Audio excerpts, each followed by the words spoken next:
नमस्कार व्यूअर्स, मैं हूं अमीश देवगन और आप देख रहे हैं वीकेंड का सबसे भरोसेमंद कार्यक्रम ये देश है हमारा। और आज का विषय है जनादेश का संदेश।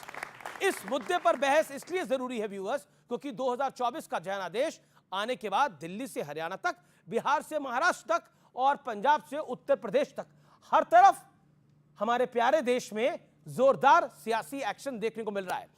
देवेंद्र फडणवीस का कहना है कि उद्धव को ना मराठी मानुष का वोट मिला, ना उत्तर भारतीयों का। उद्धव को उनका वोट मिला जिनके लिए उन्होंने हिंदुओं को छोड़ा है। तो उधर मायावती कह रही है कि आगे से वो सोच समझकर मुस्लिम कैंडिडेट्स को मौका देगी। तो ये देश है हमारा में हम इसकी पड़ताल करेंगे कि गठबंधन के दल कहां जाएंगे, क्योंकि दिल्ली और हरियाणा में कांग्रेस और आम आदमी पार्टी के बीच सियासी कट्टी बट्टी हो चुकी है। और साथ ही मोदी सरकार में मुस्लिम मंत्री क्यों नहीं है, इसको लेकर भी सियासी बवाल लगातार जारी है। आरएसएस के दो दिग्गजों ने जो बयान दिया है उस पे भी घमासान छिड़ा हुआ है, उसकी भी आज हम पड़ताल करेंगे। तो आज इन तमाम मुद्दों पर होगी देश की सबसे मजबूत बहस। ये देश है हमारा में स्वागत है आपका ये देश है हमारा के आज के एडिशन में। –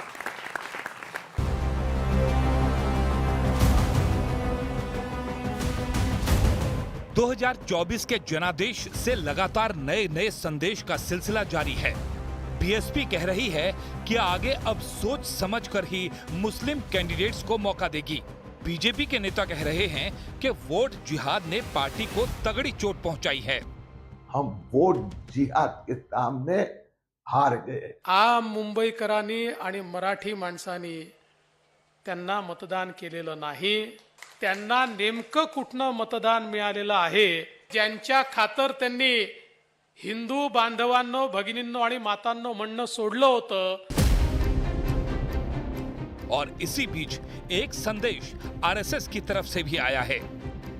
काम करे लेकिन मैंने किया ये अहंकार न पाले तो हम इस देश की सच्ची सेवा कर रहे ऐसा होगा। जिस पार्टी ने भक्ति की, अहंकार आया, उस पर 241 पर रोक दिया, पर सबसे बड़ी बना दी। जिनके अंदर राम की अनास्था थी, अश्रद्धा थी, और उनको सबको मिलकर 234 पर रोक दिया और राम मंदिर का निर्माण कराया। इतनी बड़े कार्य करने वाली भाजपा को और वो असफल कहते हैं, अभिमानी कहते हैं, उनके स्वयं समझदारी नहीं है। हम लोगों ने राम के नाम को कभी राजनीतिक विषय से नहीं जोड़ा है। कहीं गठबंधन में टूट है, कहीं अपने ही दल के भीतर फूट है।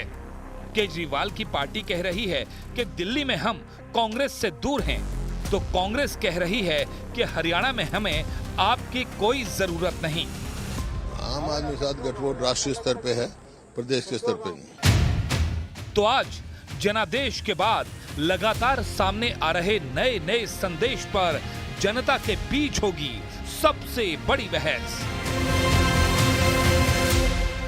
आज के दिन में बहस के बड़े मुद्दे क्या है? 400 पार वाला नारा भारतीय जनता पार्टी का अति आत्मविश्वास था जिसने नुकसान पहुंचाया, ऐसा उनके घटक दल भी मान रहे हैं। नतीजों से साबित हुआ कि क्यों मुसलमानों का सियासी इस्तेमाल वोट बैंक की तरह होता है। ये नतीजे एस्टैब्लिश करते हैं। और तीसरा बहस का अहम मुद्दा 2024 के जनादेश के मायने क्या है, नतीजों में किसके लिए क्या संदेश है, क्या सीख है, उसकी भी हम बानगी देखेंगे। एक बार फिर अभिनंदन है जनता जनार्दन का, मेरे युवा मित्रों का। मेरे साथ इस मंच पे हैं doctor Sudhanshu Trivedi, member of parliament Bharatiya Janata party के और बीजेपी के लोकप्रिय प्रवक्ता। जोरदार तालियों के साथ अभिनंदन करिए। राजकुमार भाटी हैं, समाजवादी पार्टी के प्रवक्ता नेता, जोरदार तालियों से उनका अभिनंदन है।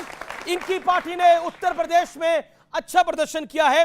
मेरे साथ विवेक श्रीवास्तव हैं, लेफ्ट के नेता हैं, इनका अभिनंदन है। मेरे साथ सत्यप्रकाश मिश्रा हैं, जेडीयू के नेता, इनकी पार्टी ने बिहार में बहुत बेहतरीन प्रदर्शन किया है। आप तमाम लोगों का अभिनंदन है।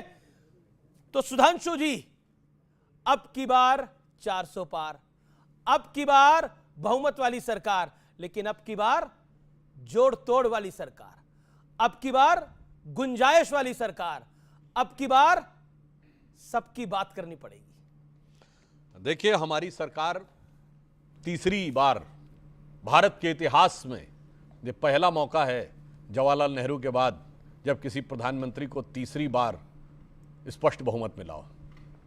महत्वपूर्ण बात यह है कि वो दौर था जब डेमोक्रेसी नेसेंट स्टेट में थी। Yes, I agree. मतलब उस समय तो कोई किसी से पूछे सन 52 में कोई पॉलिटिकल पार्टी थी अपोजिशन में, 52 में सारे देश में कांग्रेस थी, 57 में पहली बार केरल में कम्युनिस्टों गवर्नमेंट बनी थी। तो 62 से 52 की स्थिति अलग थी।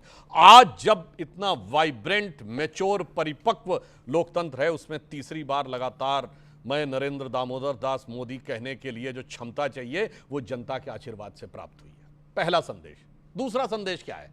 दूसरा संदेश यह है कि उन राज्यों में जहां माना जाता था, उन क्षेत्रों में जहां भाजपा नहीं है, अरुणाचल प्रदेश में हमारी अपने दम पे स्पष्ट बहुमत की सरकार आई है, उड़ीसा में हमारी अपने दम पे सरकार आई है, आज समझिए आसाम, त्रिपुरा, अरुणाचल में हमारी अपने दम पे सरकार है, उड़ीसा में अपने दम पे सरकार है, बंगाल में हम मुख्य विपक्षी दल हैं। और जो हमारे विरोधी कहते थे दक्षिण भारत से जाके लड़ेंगे, आज दक्षिण में देखिए 8 सीटें तेलंगाना में कांग्रेस की और 8 हमारी, हमारा परसेंटेज ऑफ वोट 35%।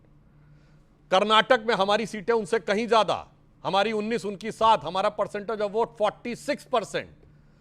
केरल में हमें सीट 1 मिली है, वोट 17%। सुनिए, मेरा काउंटर सवाल, मैं जो पूरी बात कहना चाह रहा हूं, आज इस चुनाव का पहला निष्कर्ष कि भारतीय जनता पार्टी अब वास्तविक अर्थों में एकमेव राष्ट्रीय दल हो गया है, जो उत्तर से दक्षिण तक सब जगह, तमिलनाडु में भी हमें 11.5% वोट मिला है।